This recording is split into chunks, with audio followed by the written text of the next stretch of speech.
الحمد لله نحمده ونستعينه ونستغفره ونؤمن به ونتوكل عليه ونعوذ بالله من شرور أنفسنا ومن سيئات أعمالنا ونعوذ بالله من شرور أنفسنا ومن سيئات أعمالنا من يهد الله فلا مضل له ومن يضلله فلا هادي له ونشهد أن لا إله إلا الله وحده لا شريك له ونشهد أن سيدنا وسندنا ومولانا محمدا عبده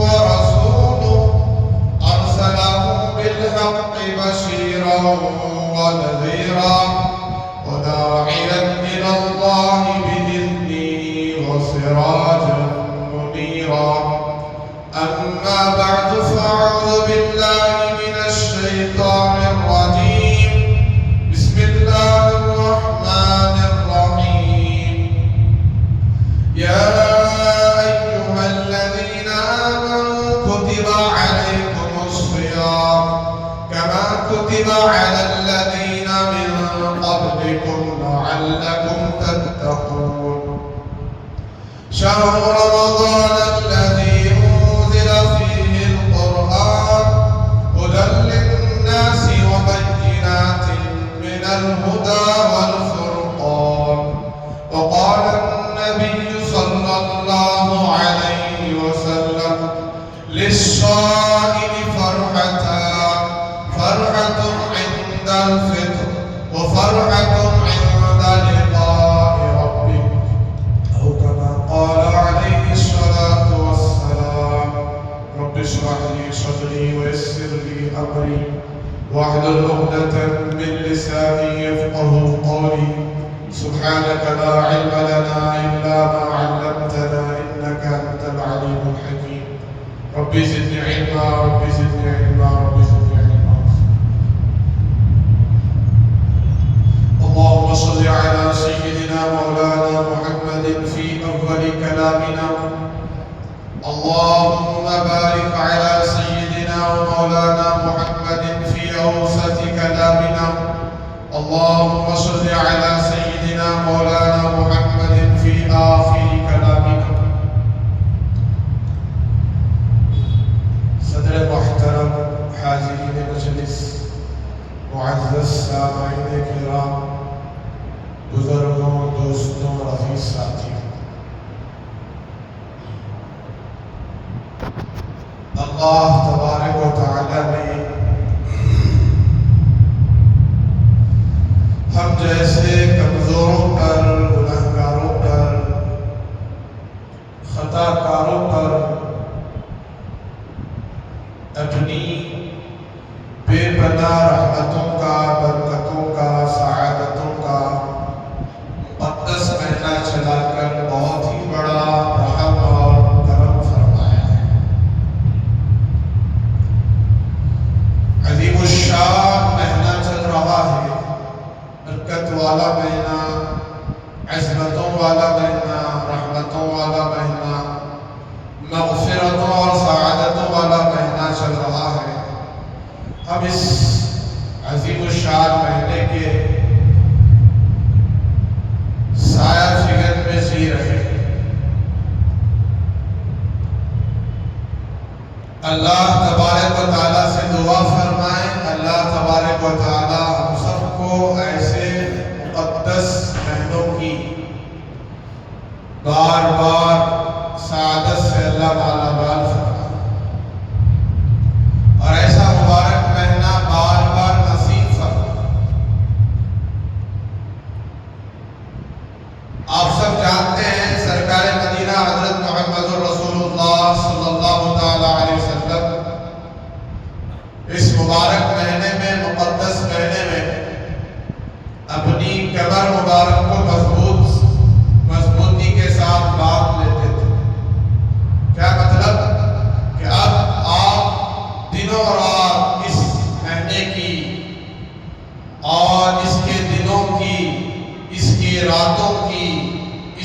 عبادتوں کی حد درجے قدر فرماتے اور عبادت فرماتے، رات میں بھی عبادت، دن میں بھی عبادت۔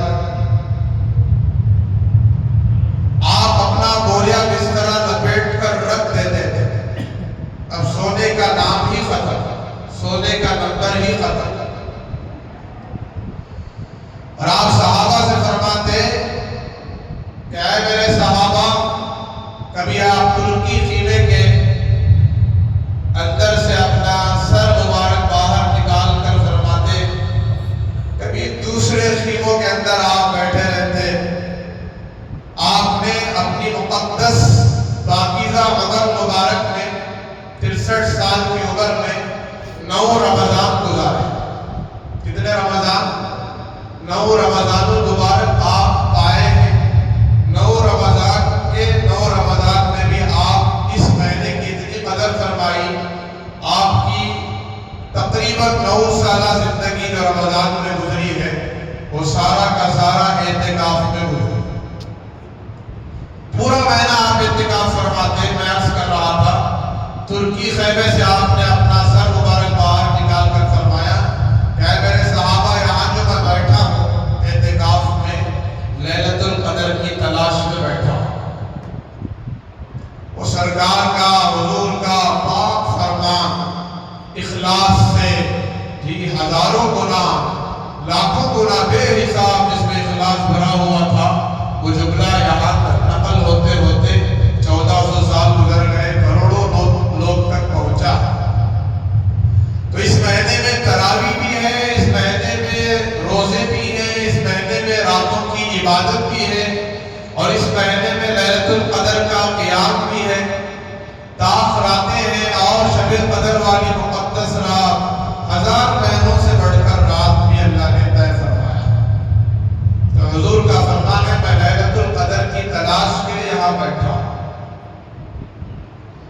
الغرض یہ مہینہ غمخواری کا ہے، یہ ایک دوسرے پر رحم و کرم کرنے والا مہینہ ہے، ایک دوسرے کا تعاون کرنے والا مہینہ ہے، روزہ افطار کا مہینہ ہے، اور غلاموں کے ساتھ، خادموں کے ساتھ رحم و کرم کا معاملہ، ان کے ساتھ شفقت کا معاملہ، ان کے بوجھ کو ہلکا کر دینے کا معاملہ جو ہے یہ مہینے میں اللہ کے نبی نے زیادہ سے زیادہ حکم دیا ہے۔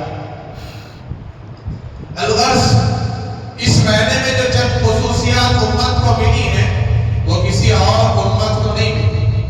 جیسے میں نے پہلے بھی عرض کیا، تفصیل میں نہیں جاؤں گا، صرف گنوا دوں۔ فرمایا کہ اس مہینے میں روزہ رکھنے کی وجہ سے، رمضان کی وجہ سے، رمضان کے روزوں کی وجہ سے جو روزے دار کے منہ سے جو بدبو پیدا ہوتی ہے، اللہ کے نزدیک وہ مشک و عنبر سے بھی زیادہ قیمتی ہے۔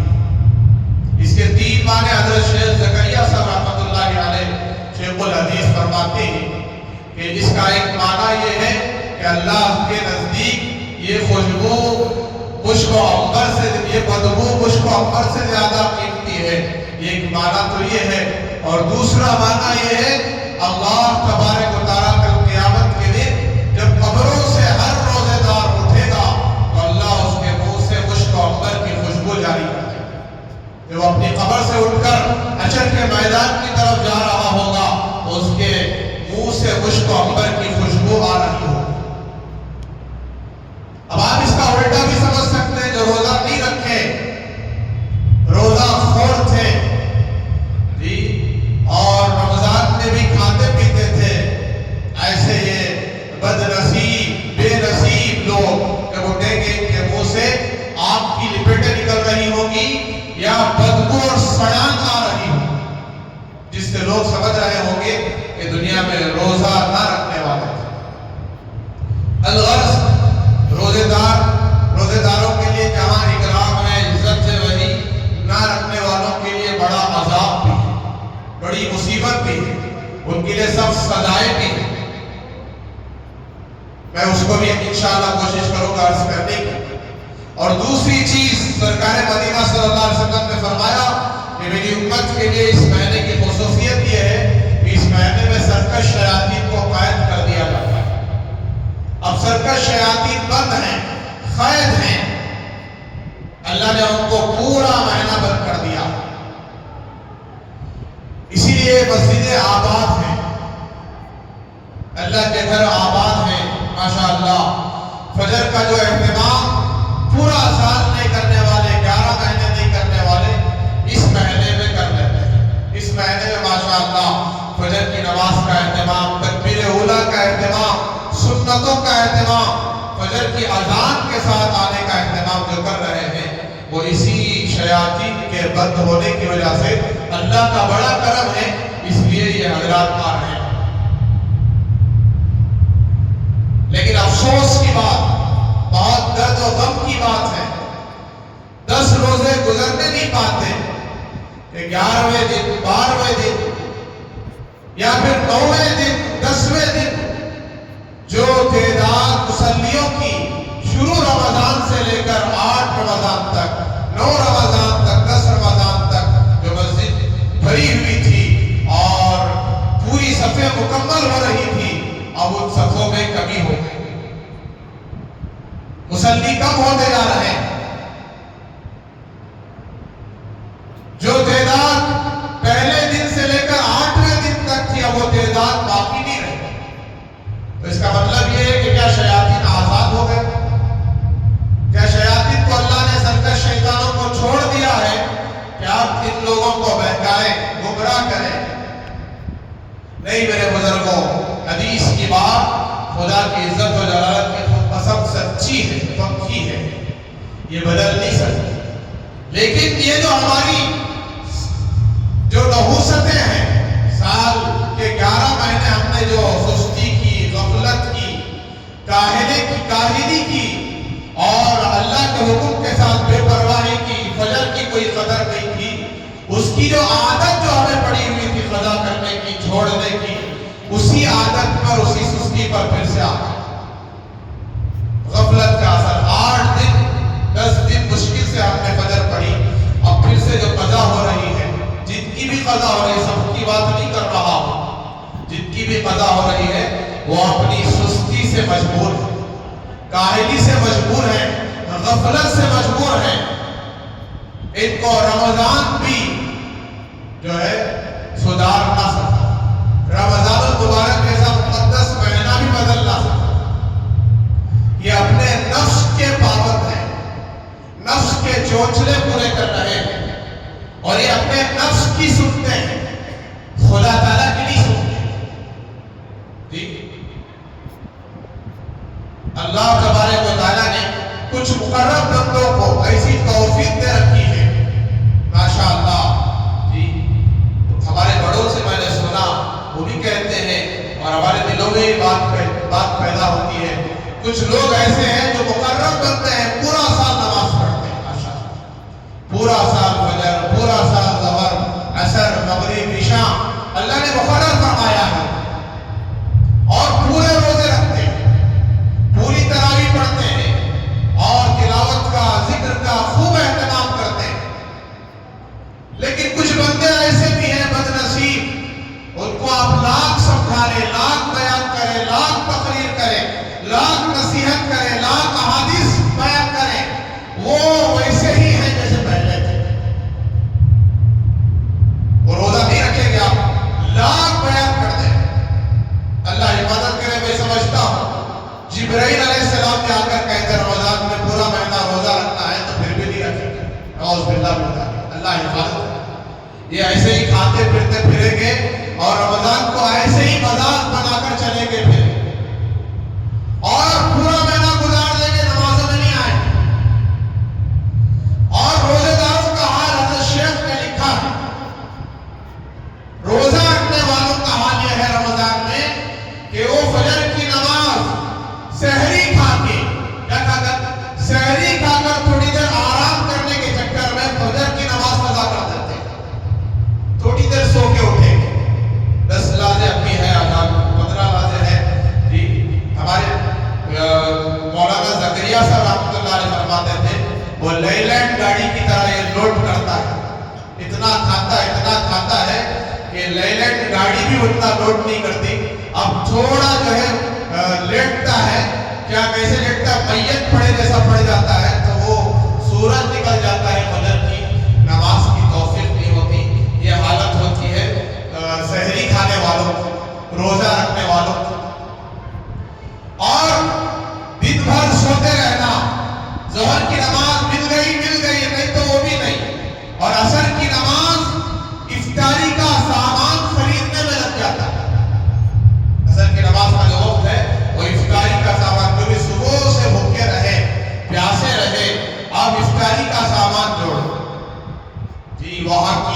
نعمتیں جوڑو، یہاں کی نعمتیں جوڑو، تقریباً 8-10 قسم کی نعمتیں جو ہے 8-10 قسم کی چیزیں دسترخوان پر ہوگی تو ہمارا افطار ہوگا، ورنہ پھر وہ افطار بیکار ہے۔ صرف کھجور اور پانی میں افطار کھولنا، افطار کرنا ہم اسے بہت برا سمجھتے ہیں، غلط سمجھتے ہیں۔ جی میں بھی اس میں شامل ہوں، میں کون سا دودھ کا دھلا ہوں؟ میرے آقا تاجدار مدینہ سرکار مدینہ حضرت محمد رسول اللہ صلی اللہ علیہ وسلم کے 9 رمضان گزرے ہیں، آپ 30 کے 30 روزے آپ کبھی کھجور سے سحری فرماتے، کبھی پانی سے، کھجور پانی اکثر ہوتا تھا، کبھی کبھار روٹی کا آدھا ٹکڑا۔ آپ نے افطار میں بھی کھجور اور پانی استعمال فرمایا، اس کے علاوہ کچھ نہیں ہوتا تھا۔ آپ کی یہ حیات ہے، زندگی ہے، وہ بھی عرب کی وہ گرمی اور اتنا لمبا وقت، اتنی سخت گرمی کے انڈا ڈالو تو انڈا پک جائے، آملیٹ بن جائے گا، ایسی سخت گرمی میں حضور اکرم صلی اللہ علیہ وسلم کا مقدس مبارک روزہ یوں گزرتا تھا۔ اور آج ہم اپنے دسترخوان پر افطاری ہی سے یہ پھال وہ پھال، پتھر کی پھال، چپڑی کی پھال جمع کرتے کرتے کرتے اللہ حفاظت کرے ہم روزے کی جان نکال دیتے ہیں، اتنا پیٹ بھر کر کھاتے ہیں کہ اب بھوکے رہنے کا احساس باقی نہیں رہا۔ جو روزے میں بھوکے رہنے کا احساس پیدا ہوا تھا، عاجزی پیدا ہوئی تھی، انکساری پیدا ہوئی تھی، تواضع پیدا ہوئی تھی، اب وہ ساری جاتی تھی۔ تو بھائی اتنا پیٹ بھر کے کھا لیا، اسی لیے فرمایا پورا مہینہ ایسے گزارو کہ کچھ بھوک باقی رہے۔ اللہ سب سے پہلے مجھے عمل کی توفیق دے، پھر آپ کو بھی توفیق دے۔ اللہ ماشاء اللہ اللہ کے بندے ہیں، آج بھی ہیں جو لمٹ سے کھاتے ہیں، تھوڑا مختصر کھاتے ہیں کہ بھوک کا احساس باقی رہتا ہے۔ اس کا دنیاوی فائدہ بھی ہے، آخرت کا فائدہ تو بہت زیادہ ہے، دنیا کا فائدہ بھی ہے۔ دنیا کا فائدہ کیا ہے؟ پیٹ کے سارے گندے جراثیم مر جاتے ہیں، ساری بیماریاں ختم ہو جاتی ہیں، لاکھوں روپے آپ کے بچ جائیں گے انشاءاللہ۔ بڑے بڑے سائنسدانوں کی تحقیق ہے، بڑے بڑے سرجنوں کی تحقیق ہے کہ یہ جو اسلام کے اندر جو رمضان ہے اور رمضان میں جو روزہ ہے، روزہ رکھنے والے مسلمانوں کا حال یہ ہے کہ جو روزہ رکھتے ہیں یہ برابر ہر سال روزہ رکھنے ایک مہینہ، تو ان کے اندر سے، ان کے پیٹ کے اندر سے کینسر اور بڑی بڑی بیماریاں جو ہلاک کرنے والی بیماریاں سب ختم ہو جاتی ہیں۔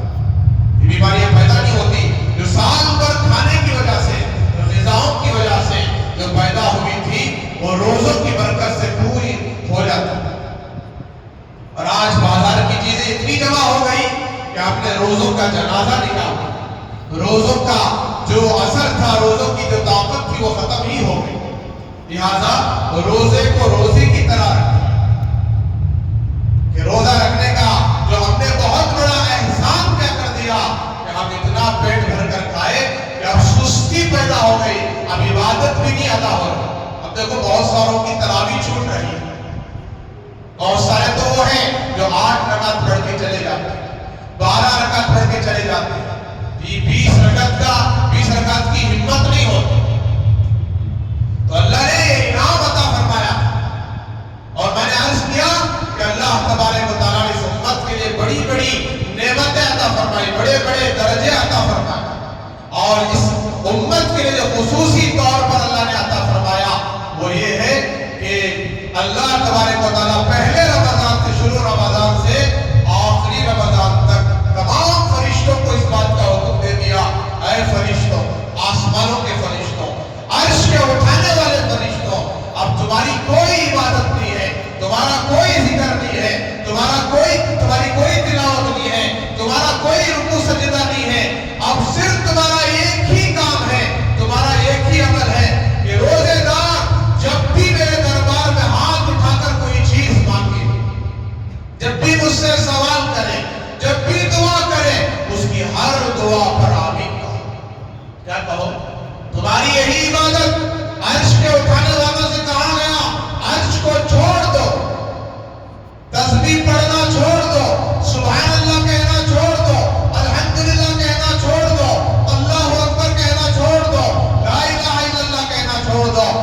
تلاوت کرنے والے تلاوت کو چھوڑ دو، اب کیا کرو، تمہارا صرف ایک ہی کام، جو بھی روزہ رکھے ہیں ان کے روزے ان روزے داروں کی دعاؤں پر آمین کرو۔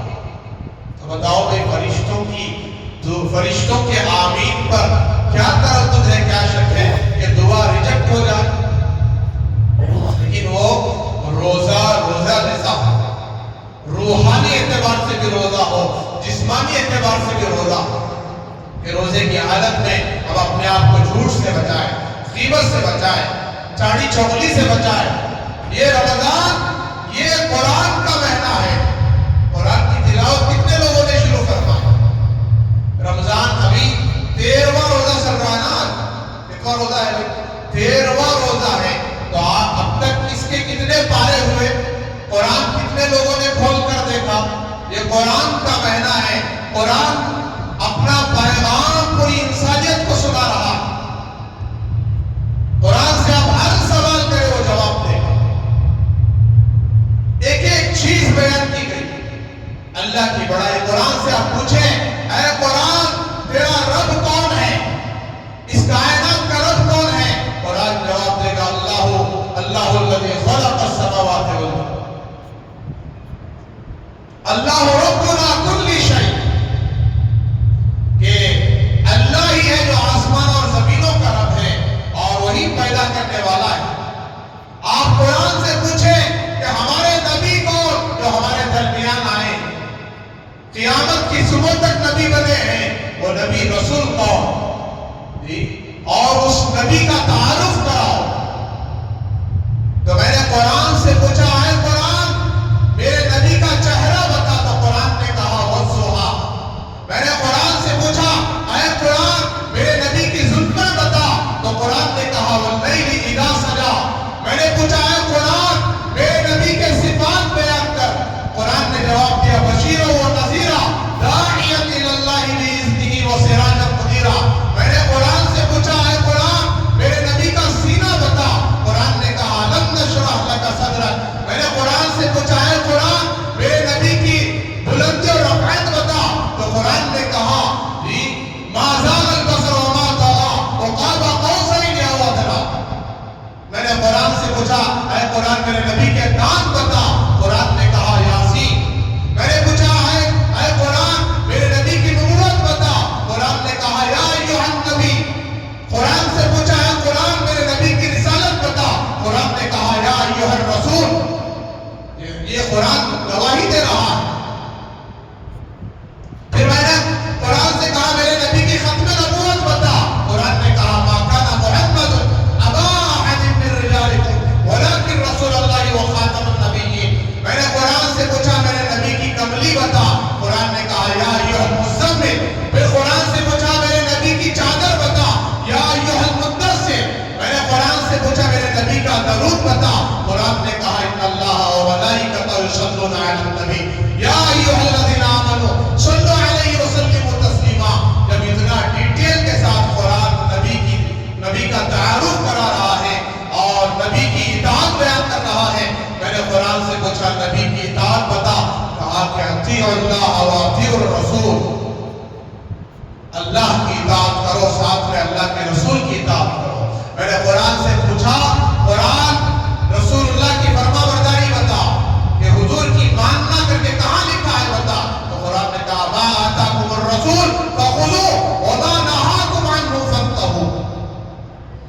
جس بات کا رسول اللہ حکم دے اس کو مان لو، اور جس بات سے روک دے اس سے رک جاؤ۔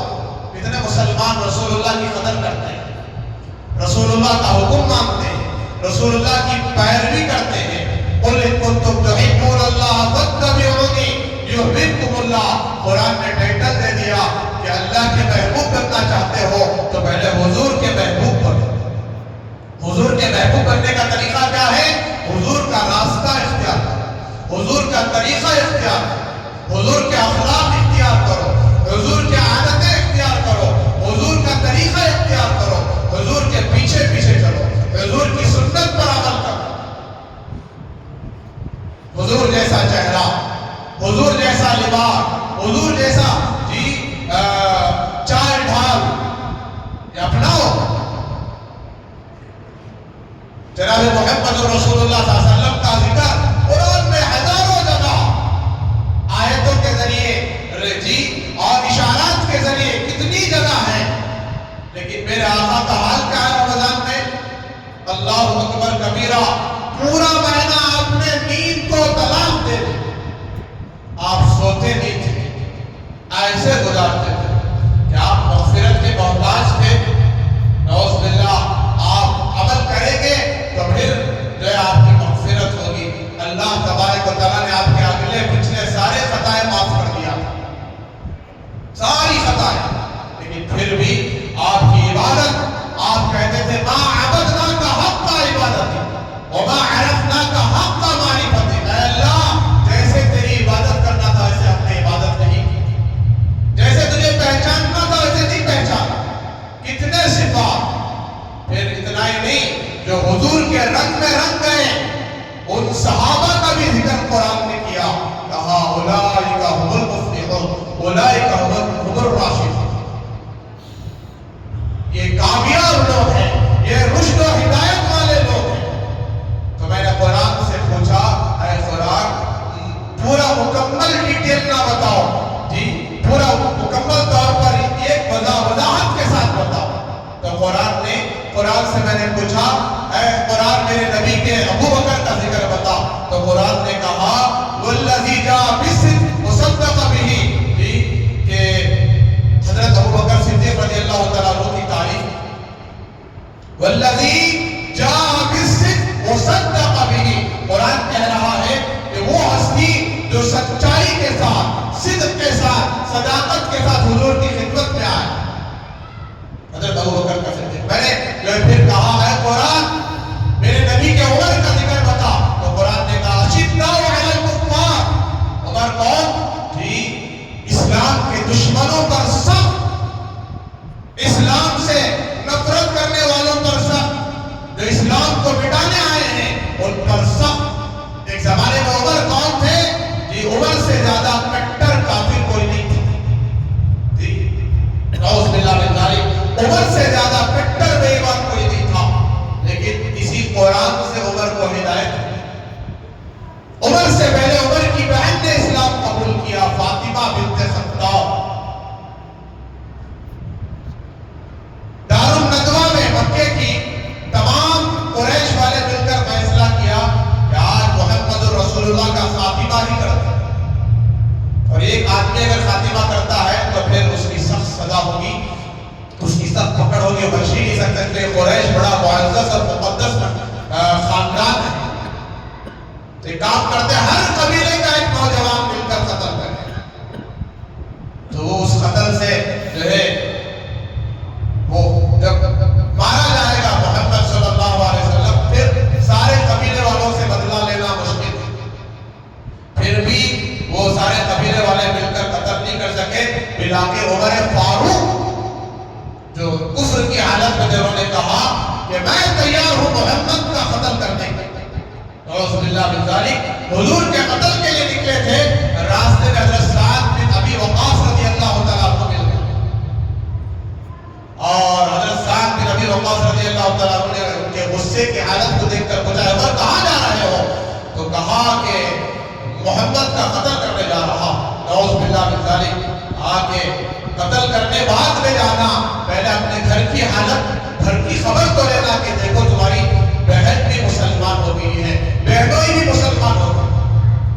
تو حضرت عمر کو غصہ آیا، لگتا ہے تو بھی بددین ہو گیا، تو لڑنے لگے، تو پھر انہوں نے ان کے گھر کی حالت سنائی، تو پھر وہاں گئے، اللہ کے نبی علیہ السلام نے رات ہی اور گزشتہ رات آپ نے دعا کی کہ یا اللہ عمر بن ہشام کو یا عمر بن خطاب کو، ان دونوں میں سے کسی ایک کو اسلام کی توفیق دے کر، ہدایت دے کر اسلام کو عزت عطا فرما۔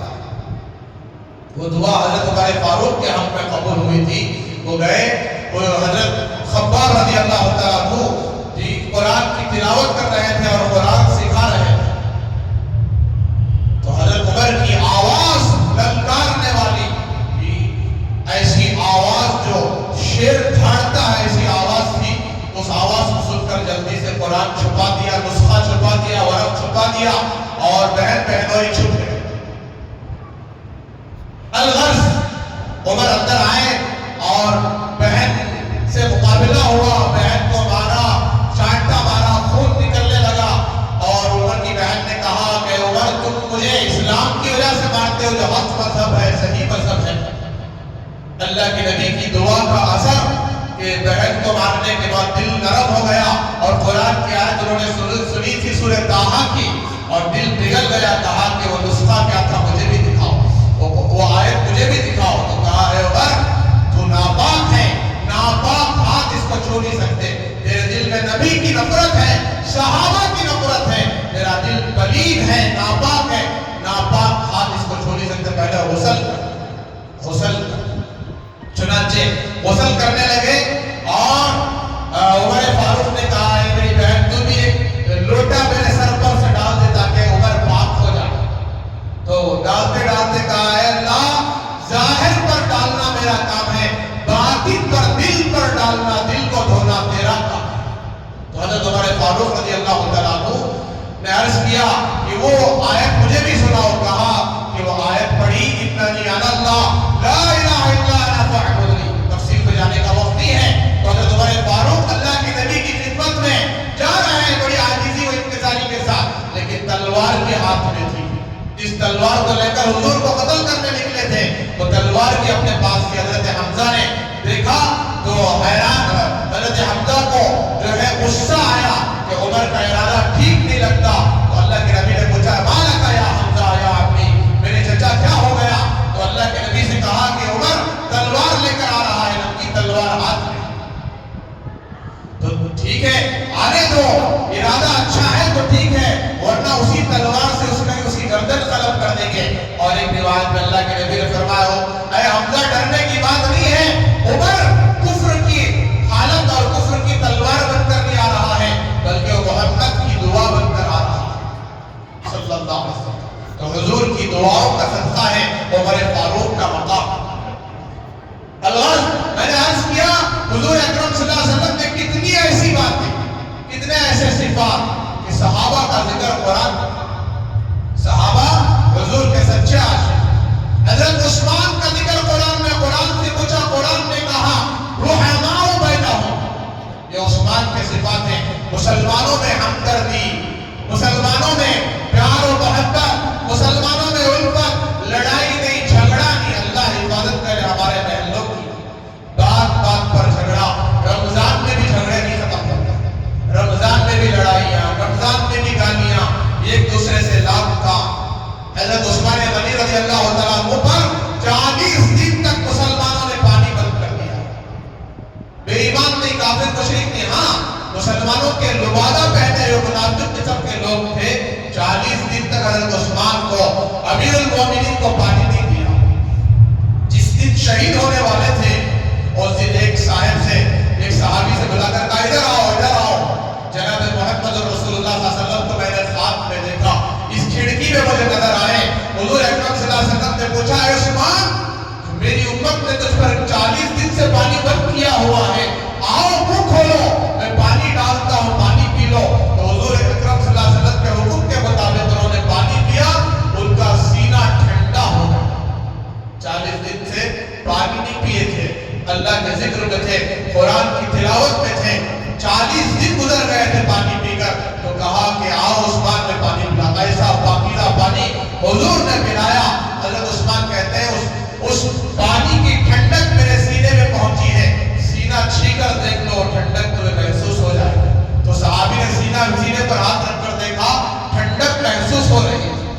اور پھر حضور نے پوچھا کہ اے عثمان تم چاہو تو میں مدد بھیج دوں، تمہاری مدد کی جائے، تم چاہو تو میرے ساتھ آج افطار کر لینا، روزہ وہاں رکھ لینا، سحری وہاں کر لینا، اور افطار محمد رسول اللہ کے ساتھ کر لینا. تو حضرت عثمان ابن عفان رضی اللہ تعالیٰ کہنے لگے یا رسول اللہ مجھے مدد کی ضرورت نہیں ہے، آج عثمان آپ کے ساتھ افطار کرنا چاہتا ہے. تو جس دن خواب دیکھا تھا اسی دن، اسی رات کے دوسرے دن، اسی رات کی گزرنے کے بعد جو دن آیا اسی دن حضرت عثمان ابن عفان رضی اللہ تعالیٰ عنہ شہید ہو گئے، ان کو شہید کر دیا گیا. اور ان کے خون کے مبارک قطرے جو گرے تھے قرآن پاک کی وہ تلاوت کر رہے تھے فَسَيَكْفِيكَهُمُ اللَّهُ وَهُوَ السَّمِيعُ الْعَلِيمُ، اس پر آیت، اس پر خون کے قطرے پڑے، کہا کہ اللہ کافی ہے، تمہارے ہر عمل کو دیکھ رہا ہے، اللہ تمہارے لیے گواہی دینے کے لیے کافی ہے، اور وہ سننے والا ہے، جاننے والا ہے۔ الغرض جناب محمد رسول اللہ صلی اللہ علیہ وسلم نے فرمایا مجھے دنیا میں تین چیزیں بہت پسند۔ کتنی چیزیں؟ تین چیزیں بہت پسند۔ فرمایا مجھے خوشبو بہت پسند ہے۔ حضور نے فرمایا مجھے خوشبو بہت پسند، آپ کے جسم مبارک سے ہمیشہ خوشبو آتی تھی، اور آج ہم مسلمانوں کے جسم سے ہمیشہ بدبو آتی ہے۔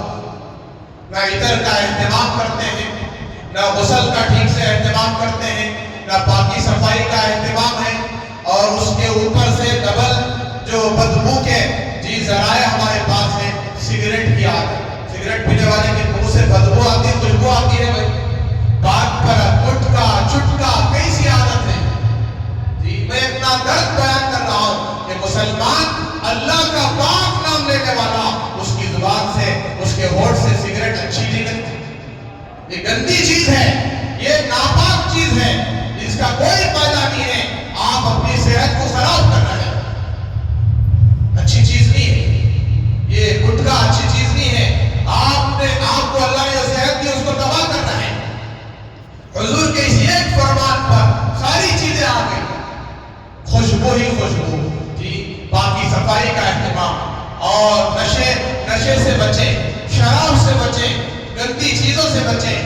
میرے نبی کبھی زندگی میں پیاز کھا کر مسجد میں نہیں آئے، لہسن کھا کر مسجد میں نہیں آئے، اس سے فرشتوں کو تکلیف ہوتی ہے، اور آج ہم سگریٹ پی کر مسجد میں آ جاتے ہیں جی۔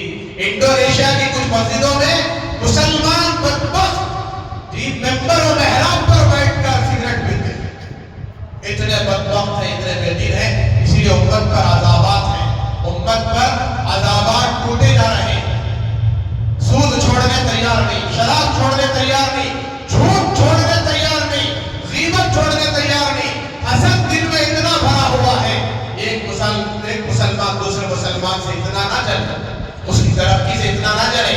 یہ اللہ کی تقسیم ہے، اللہ کی روزی ہے، کسی کو اللہ نے زیادہ مال دیا ہے، کسی کو کم، یہ اللہ کی تقسیم ہے، اس تقسیم پر راضی رہو، اللہ سب سے بڑا مالدار بنائے۔ اصل غنا غنی دل کا غنی ہے۔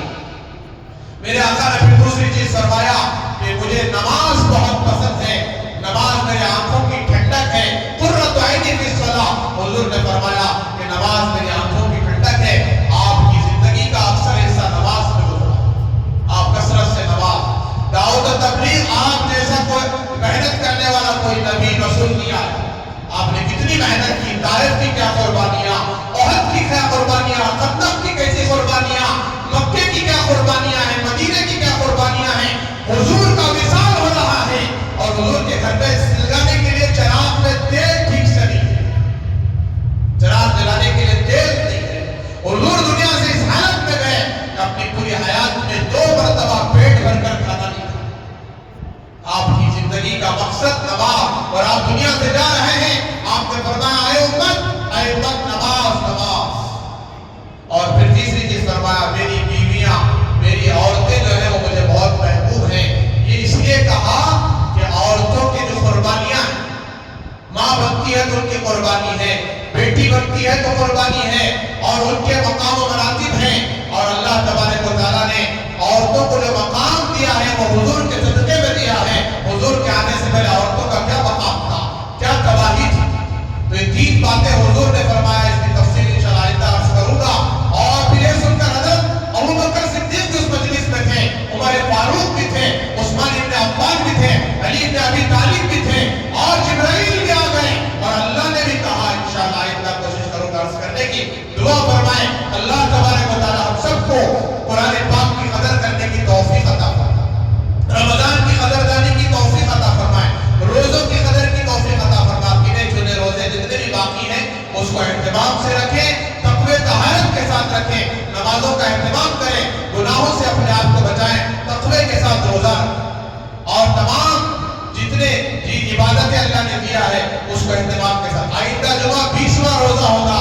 اس دن جو ہے اعتکاف کے بارے میں تفصیل سے جو ہے آداب بیان کر سکتے ہیں، لیکن کسی کو ترغیب دینا تو مشکل ہے. اس لیے ایک ہفتہ پہلے ہی عرض کرتے رہا ہوں کہ اعتکاف ضرور کریں. آخری عشرہ اعتکاف میں بیٹھیں. مسجد میں مرد حضرات کے لیے، مستورات کے لیے، اپنے گھروں میں 10 دن کے لیے اعتکاف.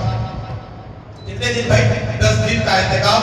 مستورات 3 دن کا بھی کر سکتے ہیں اور جو ہے 24 گھنٹے کا بھی کر سکتے ہیں. اعتکاف کے بڑے فضائل ہیں اور فضائل انشاءاللہ آئندہ عرض کروں گا.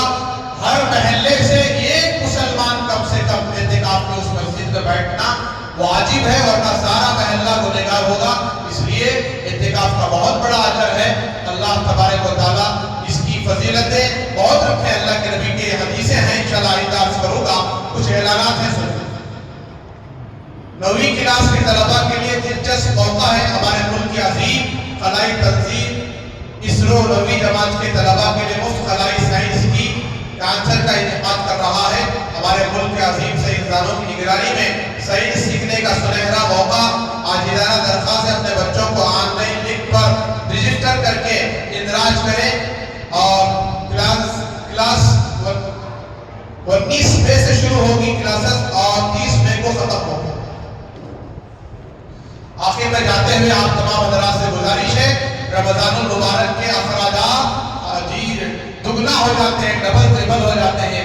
آپ جانتے ہیں آپ ہی کے تعاون سے ماشاءاللہ اللہ کے گھر کے اس اخراجات پورے ہو رہے ہیں. آپ سے گزارش ہے، رمضان کا مبارک موقع ہے. ایک کا 70 ہے فرائض، ایک فرض 70 فرائض کے برابر ہے. آپ جو ہے دل کھول کر اس طریقے سے ہر جمعہ تعاون کرتے ہیں، اس جمعہ بھی دل کھول کر تعاون کریں. رمضان کو سامنے رکھتے ہوئے جاتے ہوئے دل کھول کر تعاون کریں. اور جو رمضان کا جو خصوصی چندہ ہے، وہ چندہ جو 26ویں کا جو بیان کیا جاتا ہے، وہ آپ لکھا کر رسید حاصل کریں اور دل کھول کر اپنے نام سے، مرحومین کے نام سے دے کر دنیا اور آخرت میں اس کا بہترین بدلہ حاصل کریں. اللہ تعالیٰ ہم سب کو ان تمام باتوں پر عمل کرنے کی توفیق عطا فرمائے، اخلاص اور للہیت عطا فرمائے. حضرات کو نیچے جگہ نہیں ملی، اوپر تشریف لے جائے. وآخر دعوانا الحمدللہ رب العالمین. سنتیں پڑھیں.